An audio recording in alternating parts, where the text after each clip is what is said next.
Lors d'un point de presse fait ce 6 mars à N'Djamena, le président du parti Mouvement pour la Justice et l'Équité MJE et frère de l'ex-première dame Hind Déby Abderrahim Mahamat Tessil appelle le président de transition à retirer sa candidature déposée pour la présidentielle du 6 mai.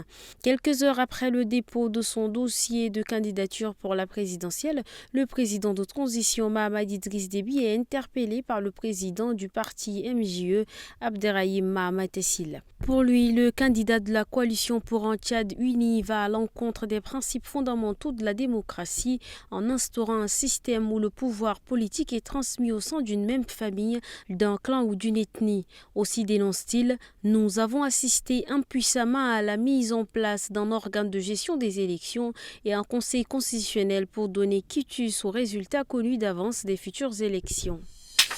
Le ministre de l'Eau et de l'Assainissement Kanabé Passalé Marcelin est en visite de travail dans le Mayo-Kébi Ouest. Accueilli à l'entrée de la ville de Pala par le gouverneur de la dite province Sougour Mahamat Galmi, le ministre Kanabé Passalé Marcelin est dans le Mayo-Kébi Ouest pour toucher du doigt les difficultés des populations de cette province liées à l'accès à l'eau potable. Le gouverneur Sougour Mahamat Galmi a souligné que la population du Mayo-Kébi Ouest souffre de la question de manque d'eau potable, ce qui cause plusieurs maladies hydriques. Le président sénégalais Macky Sall a démis de ses fonctions ce 6 mars 2024 son premier ministre Amadou Ba et a nommé Sidiki Kaba à sa place.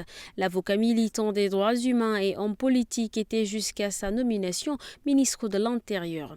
Amadou Ba, candidat de la coalition au pouvoir, était en froid avec le président dont il a désapprouvé la décision de reporter l'élection présidentielle du 25 février dernier. Alors que l'Assemblée nationale a voté une loi fixant l'élection au 15 décembre et repoussant la fin du mandat du président actuel jusqu'à la passation de pouvoir à son successeur, le Conseil constitutionnel a jugé cette loi anticonstitutionnelle. Macky Sall a dû donc rassurer qu'il ne resterait pas au pouvoir au-delà du 2 avril.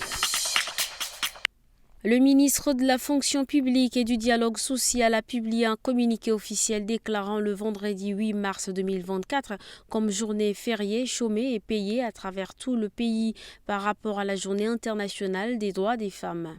Conformément à l'article numéro 2 du décret 273 en vigueur depuis le 7 mars 2019, qui modifie l'article 2 du décret numéro 413 du 30 septembre 1997 portant révision de la liste et du régime des jours fériés et chômés, cette décision vise à reconnaître l'importance de ces journées pour les travailleuses et travailleurs des secteurs publics et privés. Le ministre tient également à souligner que le samedi 9 mars demeure une journée de travail ordinaire pour les services qui habituellement fonctionnent ce jour-là.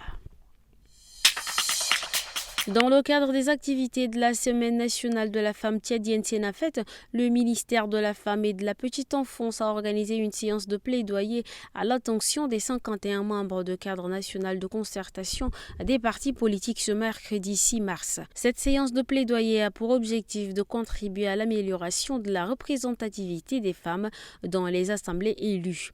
À cet effet, elle vise de manière spécifique à développer un argumentaire à l'attention des membres du cadre national de concertation des partis politiques en vue de voir les partis politiques présenter les femmes sur des listes de candidatures aux prochaines élections.